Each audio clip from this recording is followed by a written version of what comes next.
আমি কিন্তু তোমার সন্তানদের এমএ বিএড করে বসে আছে না, বয়স চলে যাচ্ছে, আমি চাকরি দিতে চাই, কিন্তু এই কিছু লোকজন আছে তারা এই ওবিসি মামলা আটকে রেখেছে এবং আমার চাকরি, আমি কিন্তু চাকরি দিতে পারছি না। উনি কিন্তু পরিষ্কার করে ঘটনাটাকে সরিয়ে নিয়ে যাচ্ছেন অন্যদিকে, যে সিম্প্যাথি গ্রো করছে, সামনে ভোট তাই সিম্প্যাথি গ্রো করছে। মাদ্রাসা নিয়োগ কেন আটকে রেখেছেন? ইন্টারভিউ শেষ, সব কিছু শেষ, এবারে রেজাল্টটা কেন আটকে রেখেছে বলুক। স্বাভাবিক। এবং সংখ্যালঘু ভোট যে চলে যেতে শুরু করেছে, তারা কাকে ভোট দেবে, কোথায় দেবে, কিন্তু তারা এই সরকারের প্রতি বীতশ্রদ্ধ একেবারে। কোটি যুবক যুবতীদের জন্য যারা হতাশায় ভুগছে, 2016 পথে রাজ্যে চাকরি নেই, এবং মাদ্রাসা 14 বছর পরে মাদ্রাসা গ্রুপ ডি বার হলো, সেটা স্টে। ভারতবর্ষের ইতিহাসে এই প্রথম কোনো রাজ্য স্বীকার করলো দুর্নীতি হয়েছে। যোগ্য শিক্ষক শিক্ষিকাদের চাকরি চলে যাক, তাদের চাকরি বাঁচুক, এবং সেই জন্যে সেগ্রিগেশনের যে অবস্থা, তাতে মনে হচ্ছে যারা যোগ্য প্রার্থী তাদের চাকরি থাকবে। এসটি ওবিসি হিসেব মেলাবে কি করে? সে তো মাইলস টু গো। আবার কোনো আইন পাস করে সেটা যারা বিশেষজ্ঞ আছেন তারা বলতে পারবেন তাহলে কিভাবে কি করতে হবে, তাহলে জেনারেলের সংখ্যা বাড়াতে হবে, এইগুলো করতে হবে। গতকাল ধনধান্য স্টেডিয়ামে মুখ্যমন্ত্রী বৈঠক করেছেন ডাক্তারদের নিয়ে। তবে শুধুমাত্র যে ডাক্তারদের নিয়ে বৈঠকে ডাক্তারি বিষয়ে তার বক্তব্য রেখেছেন তা কিন্তু নয়, অন্যান্য বিস্তীর্ণ বিষয়ে কিন্তু তিনি বক্তব্য রেখেছেন, যার মধ্যে একটি ছিল রাজ্যের নিয়োগ। আমরা জানি যে রাজ্যে অনেকদিন এখনো পর্যন্ত নিয়োগ বন্ধ হয়ে রয়েছে, এবং কেন সেই নিয়োগ বন্ধ হয়ে আছে সেই ব্যাখ্যা তিনি দিয়েছেন। প্রথমে তিনি যেটা বলছেন যে কিছু দুষ্টু লোক আছে যাদের জন্য বলতে গেলে নিয়োগ বন্ধ আছে, যারা কাজের কাজ করে না, অকাজের কাজ করে। আপনার কি মনে হয় মুখ্যমন্ত্রীর এই বক্তব্য নিয়ে? মুখ্যমন্ত্রীকে সম্মান রেখেই বলছি, উনি যা বলছেন সেটা অসত্য কথা। এবং তাহলে যে যারা উকিল সাহেব আছেন তাদেরকে ছোট করা হচ্ছে, মানে পশ্চিমবঙ্গ তথা ভারতের সমস্ত উকিলদের কাছে গতকাল একটা কলঙ্কতম দিন, যে তারা দুষ্টু লোক, তারা তো মানুষকে বিভিন্ন রকম বিপদ আপদ থেকে উদ্ধার করে, আমরা তাদের কাছে যাই, তাদেরকে বলছে দুষ্টু। একটা কথা কেন বলছেন জানেন? প্রকৃত ঘটনাটা শুনুন। যে এই যে ওবিসি মামলা, চাকরি হচ্ছে না, এই যে ওবিসি মামলা, ওবিসি স্পেশালি আছে, কিন্তু সংখ্যালঘু সম্প্রদায়ের যারা টাইটেল সেটা অনেক বেশি আছে, কম আছে হিন্দু ভাই বোনদের।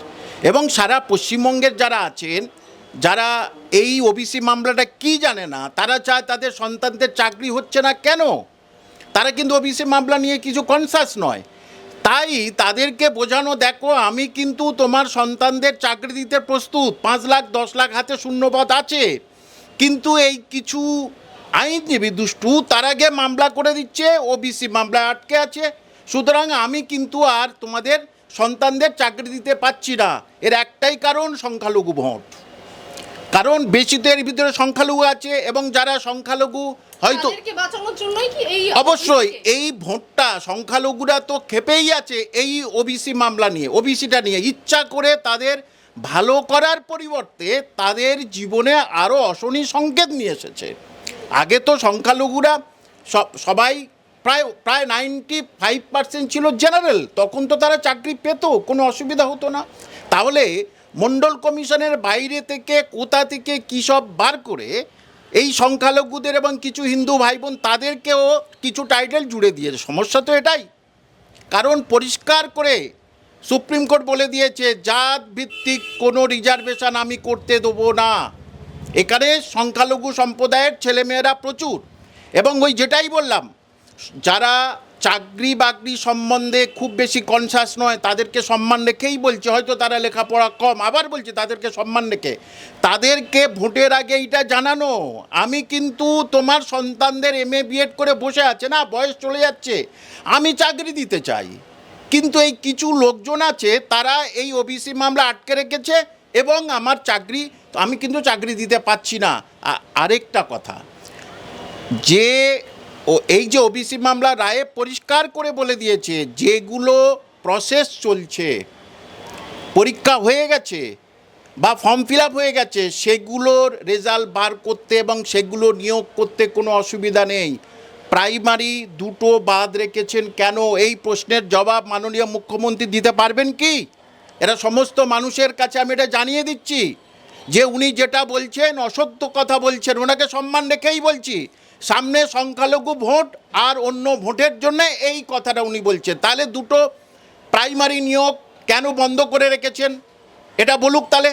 এটা তো কোনো ওর বাইরেই চলে আছে। এবং এই যে মাদ্রাসা নিয়োগ কেন আটকে রেখেছেন, ইন্টারভিউ শেষ, সব কিছু শেষ, এবারে রেজাল্টটা কেন আটকে রেখেছে বলুক।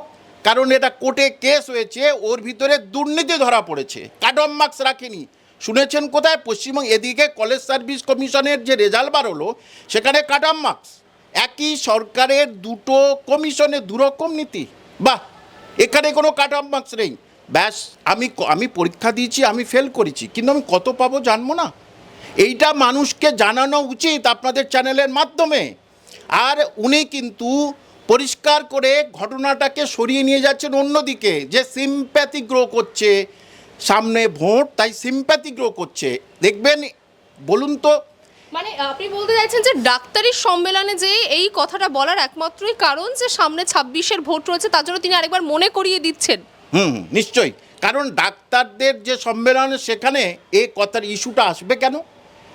কোনো শিক্ষার ইস্যুতে ডাক্তারি ইস্যু আসে? তাহলে উনি যেটা দফাকে রফা করছেন আর রফাকে দফা করে দিচ্ছেন, যাতে একটা গুলিয়ে মাইলিয়ে যা হোক করে সবাইকে দৃষ্টিটাকে অন্যদিকে নিয়ে যেতে, এবং এই করে করে যদি আমার ভোটটা পার হয়ে যায়। আপনি বলুন তো, যে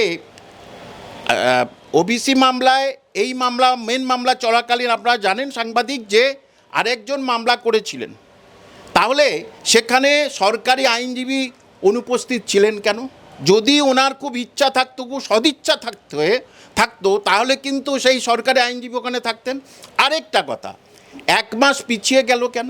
ঠিক তার আগের দিন মাননীয় কপিল সিব্বাল বাবু ওখানে স্পেশালভাবে হিয়ারিং করে বললেন যে এটাকে পিছিয়ে দেওয়া হোক। ব্যাস, 1 মাস পিছিয়ে গেল, 18 ফেব্রুয়ারি থেকে 18 এপ্রিল। তাহলে এইটা উনি বলছেন না, উনি বলছেন আমি চেষ্টা করছি। যদি চেষ্টা করেন তাহলে তো, যেমন সুপারনিউমারি কেসটা শুনেছেন, সেখানে যখন পুরো মন্ত্রী পরিষদ সব তাদেরকে সিবিআই ডাকবে বলেছিল, সঙ্গে সঙ্গে রাতারাতি 20 জনের উপরে বাঘা অ্যাডভোকেট রেখেছিল সুপ্রিম কোর্ট, আপনি শুনেছেন, সেটাকে স্টে করে রেখেছে। তাহলে রাজ্যের এই কয়েক কোটি যুবক যুবতীদের জন্য যারা হতাশায় ভুগছে, 2016 পত্রে রাজ্যে চাকরি নেই, এবং মাদ্রাসা 14 বছর পরে মাদ্রাসা গ্রুপ ডি বার হলো, সেটা স্টে।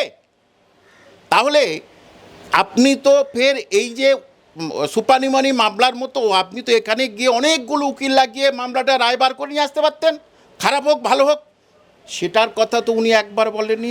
অর্থাৎ সদিচ্ছার অভাব। মানে ঝুলিয়ে রাখা হচ্ছে কেন? প্রতিটি কেসে, যদি ওবিসি কেস বলি বা আমরা ইতিমধ্যে আমরা যদি 25,000 চাকরির কথা বলি, সেখানেও আমি সেটা সুপ্রিম কোর্টের কথা বলছি, রায়দানটা স্থগিত আছে, কিন্তু এতটা মানে বছর লেগে গেল যে এই বিষয়টা করতে। গত বছর থেকে শুরু করে সেখানে বাদ হয়ে গেল, তারপরে আবার সেখানে রায় নিয়ে অনেক প্রক্রিয়া, এত লং কেন সমস্ত প্রক্রিয়া? আসলে লং মানে কি, আমি বললাম না, সদিচ্ছার অভাব।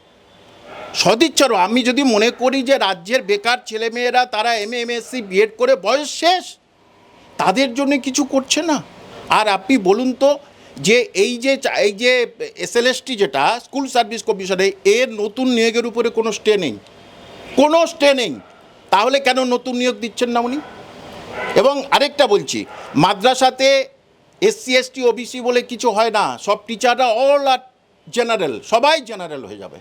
যে যা পরীক্ষা দিক, আপনি বসতে পারেন, ও বসতে পারে, আর বসতে পারে, SC ST সবাই কিন্তু জেনারেল হবে। কেন মাদ্রাসায় তাহলে পরপর দিয়ে দিন, সেখানেও তো হিন্দু মুসলিম খ্রিস্টান সব সম্প্রদায়ের ছেলেমেয়েরা বসে, তাহলে সেটা পরপর দিয়ে দিন, সেখানেও কিছু শিক্ষক শিক্ষিকা চাকরি পাক। কেন চুপ আছেন? এর জবাব দিক। সাধারণ মানুষকে এগুলো জানানো উচিত। তারা ভাবছে যে কোনো দুষ্টু লোক, এই লোক অমুকগুলো। আচ্ছা, একটা কথা, উনিও তো মাঝে মাঝে বলেন আমিও তো অ্যাডভোকেট, তা উনিও তো গাউন পরে যেতে পারেন, গিয়ে উনি তো সেখানে গিয়ে নিজে কিছু সওয়াল করতে পারেন। সওয়াল করলে তো তাহলে রাজ্যবাসীর উপকার হবে। আসলে এই করে করে যদি ভোটটা এসে যায় না, ভোটের কাছাকাছি এসে যায়, তাহলে আর নতুন কোনো কিছু দিতে পারবে না। ব্যাস, বেঁচে গেল। দেখো, তোমাদের চাকরির জন্য আমি খুব চেষ্টা করেছি, খুব, কিন্তু তোমাদের চাকরি দিতে পারলাম না। তিনি বলছেন যে এই যে কয়েক লক্ষ ছেলেমেয়ের যে চাকরিগুলো আটকে রয়েছে, আইনজীবীদের উদ্দেশ্যে তার বক্তব্য যে তারা কিছু বোঝে না, না বুঝে এই মামলাগুলো করে দেয়, যার জন্য চাকরিগুলো আটকে যায়। না মানে আইনজীবীরা না বুঝে মামলাগুলো করে দেয়, আমার মানে জোর দেওয়ার কথাটা এখানে। খুব সুন্দর কথা বলেছেন। ঠিক আছে, আইনজীবীরা নয় বিভিন্ন ধরনের তারা মামলা লড়েন, কিন্তু আমি তো এই সমস্ত নিয়েই চর্চা করি, আপনি জানেন, আপনারা জানেন, এই সমস্ত নিয়ে চর্চা করি। তাহলে ওবিসি মামলাটা যে কেন বেঁধে আছে সেটা তো যারা শিক্ষিত ছেলে মেয়ে তারা কিন্তু জানে যে সে কোনোদিনই ওবিসির মধ্যে যেতে পারে না, তাকে ওবিসির মধ্যে নিয়ে যাওয়া হয়েছে যাতে আমার সংখ্যালঘু ভোটটা বেশি আসে। এবং এটার মাধ্যমে বলা উচিত যে সমস্ত সংখ্যালঘু ছেলে মেয়েদের ভালো করার পরিবর্তে তাদের জীবনে আরও অশনি সংকেত নিয়ে এসেছে। যে সুতরাং এই কেসটা যারা জানে, ওবিসি মামলাটা যারা জানে শিক্ষিত ছেলে মেয়ে তারা ভালো করেই জানে মামলাটা ঠিকভাবে বিচারপতিরা রায় দিয়েছেন। এবং যদি এই রায়টা ফের হাইকোর্টের রায়ের মতো হয় তাহলে তো মাথায় হাত ওনার, চাকরি দিতে পারবে না, তখন আবার দোষ দেবে অন্যজনকে। কিন্তু ব্যাপার হচ্ছে আপনি আমার এগেনস্টে মামলা করতে পারেন, আমি আপনার এখানে মামলা করতে পারি, অধিকার আছে সবার, সাংবিধানিক অধিকার, কিন্তু সেটা তো কোর্টে বিচারপতিরা তো আর দুষ্টু নন। তাহলে বিচারপতিরা তো তার রায়টা দেবেন, তাহলে সেই অনুযায়ী রায় দিয়েছেন। আর সমস্ত রায়গুলো হেরে যাচ্ছেন কেন বলুন তো? সব রায়গুলো হেরে যাচ্ছি, এসএলএসটি হেরে গেল, সুপ্রিম কোর্টে চলে গেল, তার প্রাইমারি সুপ্রিম কোর্টে হেরে গেল, এখানে হেরে গেল, সুপ্রিম কোর্টে গেল, আবার এই যে ওবিসি বেকার হেরে গেল, সুপ্রিম কোর্টে। এই যে এটাকে দীর্ঘায়িত করা, এই করে করে যদি আমি ভোটটা পার করাতে পারি তাহলে আর 5 বছর ব্যাস দান ধানে আমার চলে যাবে। ঘটনা হচ্ছে এটা। কিন্তু এই যে যাদের 1000-1500 টাকা করে দিচ্ছে তাদের সন্তানদের একটা চাকরি হলে ওটা দেওয়ার কোনো দরকার নেই। এবং কিন্তু বড়াই তো এটা দিয়ে বলা হয় যে লক্ষ্মীর ভান্ডার দেওয়া হয়, কন্যাশ্রী দেওয়া হয়, শিক্ষাশ্রী দেওয়া হয়, বড়াই তো এই জিনিসগুলোকে নিয়ে করা হয়। এইবারে যে তাদের বোঝানো হচ্ছে যে যদি এক্ষুনি চাকরিগুলো দেয়া হয় না তাহলে তোমাদের কন্যাশ্রী, লক্ষ্মীর ভাণ্ডার, যুবশ্রী সব বন্ধ হয়ে যাবে, তাহলে গ্রামে গঞ্জের ভোটটা ওনার পকেটে চলে আসবে স্বাভাবিক। এবং সংখ্যালঘু ভোট যে চলে যেতে শুরু করেছে, তারা কাকে ভোট দেবে, কোথায় দেবে, কিন্তু তারা এই সরকারের প্রতি বীতশ্রদ্ধ একেবারেই। তাহলে জনগণের কারোর উপর নির্ভর হওয়া নাকি স্বনির্ভর হওয়াটা বেশি দরকার? আমি একজন সে MA বিএড MSc বিএড করেছে, তাকে কিভাবে উনি বলেন যে আগে বলেছিলেন চপ শিল্প সেটা ফেল, বলছে ঘুগনি শিল্প। কি করে একজন MA MSc বিএড কষ্ট করে তার বাবা মা জমি জায়গা বিক্রি করে তাকে পড়াশোনা করিয়েছে, সেই ছেলেটাকে বলছে তোমরা এই ঘুগনি বিক্রি করো, তোমরা এই চা বিক্রি করো? কতটা সেই শিক্ষিত সম্প্রদায়ের ছেলেমেয়েকে অপমানিত হতে হচ্ছে। একটা সন্তান MA MSc করছে, সে তার বাবাকে লোকে বলবে কি গো MSc বিএড করে তোমার ছেলে ঘুগনি বিক্রি করছে, এবং কোন রাজ্য ইঙ্গিত করছে? সেটা পশ্চিমবঙ্গ সরকার। উনি তো আমাদের অভিভাবিকা, তাহলে ওনাকে তো এইটাই ভাবা উচিত, লাগবে তো ওনারই বেশি। এবং জানেন তো এই জন্যেই এবছর বা গত কয়েক বছর দেখবেন মাধ্যমিকের পরীক্ষার্থী ছেলেদের সংখ্যা অনেক কমে গেছে, আপনি দেখেছেন এবারে বেশ কমে গেছে। তার কারণ একটাই, তারা জানে আমার দাদা MSc বিএড, আমার দিদি MA বিএড, দীর্ঘদিন চাকরি পায় না, আমি তাহলে অত দূর লেখাপড়া করে কি করে, আমারও তো হবে না, তাহলে আমি 8 পাস করে আমি অন্য হাতের কাজ শিখি। আর সেই জন্যেই শিক্ষা ব্যবস্থার আজকের এই হাল, স্কুলগুলো উঠে যাচ্ছে, স্কুলগুলো ছাত্র সংখ্যা নেই, তারা জানে পড়াশোনা করে কি করব, 10-15 বছর তো আমার দাদা দিদিরা বসে আছে, তাহলে পড়াশোনা করে কি করব। অর্থাৎ সব কিছু নিয়ে যাও ওই দান ধ্যানের মধ্যে, ইমাম ভাতা, পুরোহিত ভাতা, এই কন্যাশ্রী, যুবশ্রী, তারা ঠিক আছে, কন্যাশ্রী যুবশ্রী তার ভালো দিক আছে, নিশ্চয়ই স্বীকার করি, মাননীয় মুখ্যমন্ত্রী ভালো কাজ করছেন, তারা লেখাপড়া করছে, অনেক কিছু করছে, কিন্তু তাদের প্লেসমেন্ট কোথায়? প্লেসমেন্ট না হলে, প্লেসমেন্ট তো তাদের জীবনের শেষ, মানে শেষ তাদের আনন্দ তো প্লেসমেন্টে। শিক্ষার সর্বোচ্চ সে অনেক শিক্ষিত হলো, কিন্তু যদি সেটা জীবনে প্রয়োগ করতে না পারে তাহলে তার শিক্ষা বৃথা। তাহলে সেই প্রয়োগ করবে ওই ঘুগনি মুড়ি আর চপ শিল্পে, এটা উনি বলতে পারেন? তাহলে উনি যদি সদিচ্ছা ওনার থাকতো তাহলে কিন্তু অবশ্যই এই দ্রুত ছেলে মেয়েদের চাকরি বাকরির ব্যবস্থা করতেন, এটা একেবারে নিশ্চয় প্রথম থেকেই বলছি। সুতরাং ওবিসি মামলা নিয়ে যে দুষ্টু বলেছে, আপনার কি কোথাও এই ভয়টা আছে যে ওবিসি মামলা যদি মানে ফলাফল বেরিয়ে আসে, কিছু সংখ্যক লোক যদি সেই লিস্ট থেকে সরে যায়, তাহলে তার উপর তারা ক্ষুব্ধ হতে পারেন? হ্যাঁ, ক্ষুব্ধ অবশ্যই হবে, ক্ষুব্ধ অবশ্যই হবে যে আমরা যা ছিলাম ঠিক ছিলাম, কেন আমাদের বুঝিয়ে এটা করালেন, তারা ক্ষুব্ধ হবে। এবং তখনই কি করে 100 পয়েন্ট যে রোস্টার, যেটাতে চাকরি বাকরা SC ST OBC হিসেব মেলাবে কি করে, সে তো মাইলস টু গো।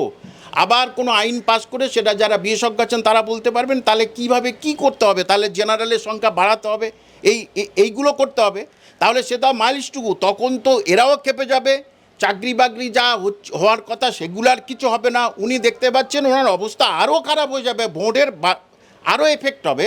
তাই এই মামলাগুলো যেমন ঝুলে আছে থাকুক। আচ্ছা, তিনি যে এই কথাটি বলছেন যে এরা দুষ্টু লোক, কাজের কাজ কিছু করে না, কিন্তু আমরা তো দেখছি সেই কাজের ফলাফলে একটা ক্ষেত্রে একটা বৃহৎ সংখ্যক দুর্নীতি হচ্ছে, সেই দুর্নীতিটা উঠে আসছে। তাহলে এটা কি কাজের কাজ নয়? ভারতবর্ষের ইতিহাসে এই প্রথম কোনো রাজ্য স্বীকার করলো দুর্নীতি হয়েছে। 5303 জন, প্রথমে বললো 5700, আবার 182 জনকে কি কার মাথায় হাত আছে জানি না তাদের। তারপরে জানা গেল বলছে নাকি ওই প্যানেলে নাকি দুর্নীতিতে নাকি এক একজনের নাম দুবার করে আছে। আশ্চর্য ভাবেন, দুর্নীতি করেছে তার ভিতরে আবার ডবল নাম। তাহলে 5303 জন যে লাস্ট এফিডেভিট দিয়েছে যে সুপ্রিম কোর্টে, যে এরা কিন্তু দুর্নীতিগ্রস্ত, দুর্নীতি টাকা পয়সা দিয়ে চাকরি পেয়েছে। তাহলে ভারতবর্ষের ইতিহাসে কোনো স্টেট দেখেছেন সেরম স্বীকার করে নেয়? তাহলে স্বীকার করে নিয়েছে, এইটা বলুক না, এই কথাটা কেন বলছেন না? তাহলে ওনার যে অ্যাডভোকেট যিনি ওইটা ওখানে জমা দিয়েছেন, অ্যাডভোকেট রেকর্ডে তিনি জমা দিয়েছেন, তাহলে তিনি দুষ্টু লোক? তাহলে তিনি দুষ্টু লোক তো। তিনি বলে দিচ্ছেন 5003, তারা এতদিন চাকরি করছে 2016 থেকে 17-18 থেকে, তাহলে তাদের চাকরি চলে গেল, তাহলে তিনি দুষ্টু লোক না? সেটাই বলুক যে ওনার নিজস্ব অ্যাডভোকেট তিনি দুষ্টু লোক। না হলে কি করে একটা ছেলে, তার ফ্যামিলি নষ্ট হয়ে যাবে, সব কিছু নষ্ট হয়ে যাবে, তাকে বুঝিয়ে সুঝিয়ে টাকা দিয়ে কেন চাকরিটা দিলেন, যদিও তাদের দোষ। কিন্তু নিজের লোকেরা কি আর দুষ্টু হয়? এটা তো উনি বলতে পারেন, কিন্তু সাধারণ আমজনতা বুঝে গেছে যে দুষ্টু লোক বললে কিন্তু থুতুটা ওনার গায়েই আসছে। প্রাইমারিতে পরিষ্কারভাবে ধরা পড়েছে, এবং মাদ্রাসাতে সেখানে কাট অফ মার্কস আমার কাছে রায়ের কপি আছে, 11 মার্চের আগে কোনো রেজাল্ট বার করতে পারবে না। শুনেছেন কোনো দিন দুবার অ্যান্সার কি দেওয়া হয়? প্রথম অ্যান্সার কিতে একটা ছেলে পাস করেছে, কিছু ছেলে, তারপরে দ্বিতীয় অ্যান্সার কিতে বলেছে ও অ্যান্সার কি ভুল, এই অ্যান্সার কি ঠিক। তাহলে কেন এরকম করা হলো? তাহলে এই যে অ্যাডভোকেটরা যারা গিয়ে বলছে এরা দুষ্টু না, দুষ্টু যারা ওনার এগেনেস্টে যাবে গিয়ে বলবে তারা দুষ্টু, সে তো বিচারপতিরা বিচার করবেন কে দুষ্টু আর কে দুষ্টু নয়। সুতরাং যে অ্যাডভোকেটরা দুষ্টু নয় সেটা কিন্তু হাইকোর্টে প্রমাণ করে দিয়েছে। আর এই জন্যেই তারাও দুষ্টু নয়, সেই জন্য সুপ্রিম কোর্ট স্টে দেয়নি ওবিসি মামলার উপরে, জানো স্টে দেয়নি।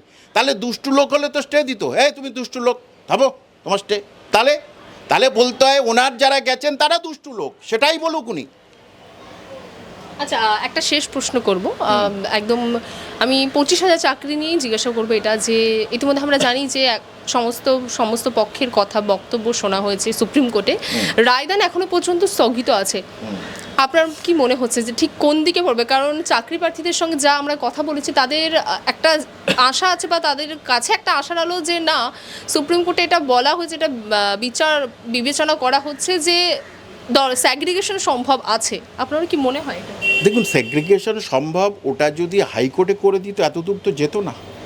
এইসব ছেলেরা শিক্ষিত ছেলেমেয়ে, তারা চাকরিজীবী, তারা সেখানে গিয়ে রাতের পর রাত দাঁড়িয়ে, একজন তো চিন্তায় মারা গেলেন। সেদিন আমি ওর মৃত্যুর দিন আমি মালা নিয়ে গেছিলাম, আমার সে প্রাক্তন ছাত্র। তাহলে এটা তো আগে বলে দিলে তো ঝামেলা মিটে যেত। হিয়ারিং কনক্লুডেড, রিজার্ভ হয়ে আছে, এবারে গিয়ে বলছে হুজুর এইগুলো যেটা দিলাম এইটা আসল, মানে সেগ্রিগেশন সম্ভব বলছে। তাহলে লাস্ট হিয়ারিংয়ে আপনি দেখুন, রাজ্য সরকার দিয়েছে একটা হিসাব 4,500।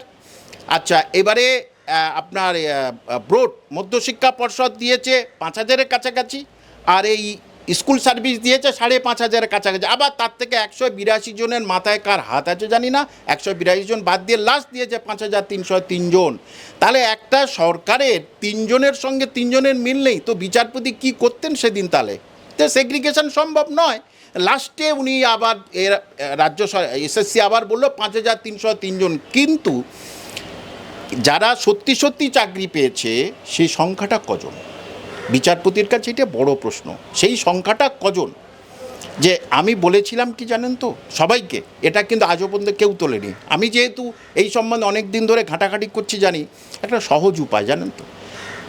ফর্ম ফিল আপ করেছে 23-24,000 সামথিং, তাহলে তারা ড্রাফট দিয়েছে, তাদের নাম আছে, তাহলে টাকা জমা পড়েছে ট্রেজারিতে, তাহলে সেই নামগুলো বার করা হোক। এরা পরীক্ষার্থী, তাহলে এর নাম নেই, এ তাহলে বাইরে থেকে এসছে, অ্যাডমিট কার্ড নেই, কিছু নেই, এ বাইরে থেকে পয়সা দিয়ে ঢুকেছে। এটা তো খুব সহজ পদ্ধতি ছিল সেগ্রিগেশনের। প্রথম কিছুজন বাদ চলে যেত, তারপরে তো বনসল কি করেছে, কি স্ক্যানটেক কি করে, সেটা তো আলাদা কথা। কিন্তু বারবারই বলছি, রাজ্য সরকারের 26,000 মামলা নিয়ে সদিচ্ছার অভাব। আজকের ওই যে ছেলেগুলো তারা স্কুল বাদ দিয়ে, বা স্কুল বাদ দেয় না, তারা খেপে যাচ্ছে স্কুলে, তারা সেখানে গিয়ে রাত জেগে পড়ে আছে। আমি তো 2 দিন ওদের কাছে গেছিলাম। তাহলে ওরা কি দোষ করেছে? আপনি তাদের চাকরি দিয়েছেন, তাহলে আপনি বলবেন না কে ভালো আর কে খারাপ? আপনি বলবেন না, সেদিকে উনি বলুক। তাহলে ওনার অ্যাডভোকেট কি করছেন? সে বদলোক নয়, সে দুষ্টু লোক নয়, যে নিজেই সেগ্রিগেশন করতে পারছে না। আর মধ্যশিক্ষা বোর্ড, এরা স্কুল সার্ভিস কমিশন দোষ দিচ্ছে ওদের, মধ্যশিক্ষা পর্ষদকে, তোমরা আমাদের থেকে বেশি দিও। তারা বললো না, যা দিয়েছি তাই। তাহলে আপনি বলুন তো, এরা দিয়েছে ওদের কাছে, ওরা অ্যাপয়েন্টমেন্ট লেটার দিয়েছে, তাহলে এদের দুজনের মধ্যে এত ফারাক, 182 জনের ফারাক, তাহলে 182 জন কারা? কিভাবে হলো? যে সুতরাং এটা ও চেষ্টা করছিলেন যে যাতে, আমি যতটুকু মনে করি, সেগ্রিগেশন ইচ্ছা করে করছিল না, মানে সবার চাকরি যাক, সেটা খুব খারাপ। না হলে তো সেগ্রিগেশন করে দিত কেন বলুন তো? এটা যে কজনের চাকরি 5,303 জন, বা যে কারণ দুর্নীতিভাবে চাকরি পেয়েছে, তারা তো পয়সা দিয়েছে, তারা ছেড়ে কথা বলবে? তাদের তো জানে তো আমার মান সম্মানও গেল, চাকরি গেল, সব গেল, তাহলে ছেড়ে দেবো না, সব নামগুলো প্রকাশ করে দেবো, তাহলে কিন্তু ভোটের আগে কেলেঙ্কারি। সেই জন্যেই যা পুরোটাই যায় যাকবে, যা সব দোষ দিয়ে দেবো ওদের। তখন সেই যারা দুর্নীতিগ্রস্ত হয়ে চাকরি পেয়েছে তারা বলবে বাহ ভালোই তো, আমারও গেছে, ওদেরও গেছে। কিন্তু আমি কোনো সময়ের জন্য চাই না, কেউ চাচ্ছে না যোগ্য শিক্ষক শিক্ষিকাদের চাকরি চলে যাক, তাদের চাকরি বাঁচুক। এবং সেই জন্যে সেগ্রিগেশনের যে অবস্থা, তাতে মনে হচ্ছে যারা যোগ্য প্রার্থী তাদের চাকরি থাকবে, নিশ্চিত চাকরি থাকবে। সবচেয়ে কম হলে 5,303 জনের চাকরি যাচ্ছে একেবারে নিশ্চিত, সবচেয়ে কম চাকরি যাচ্ছে। এবারে সুপ্রিম কোর্টে, তার উপরে তো আমরা কথা বলতে পারি না, কিন্তু সুপ্রিম কোর্টের উপরে অগাধ বিশ্বাস শ্রদ্ধা রাখা প্রত্যেকটা নাগরিকের কর্তব্য। তিনি এবারে কি বিচার রায় দেন সেটা তারই ব্যাপার আছে। বাংলা হান্টের আরো খবর দেখতে নজর রাখুন। বাংলা খবর মানেই বাংলা হান্ট।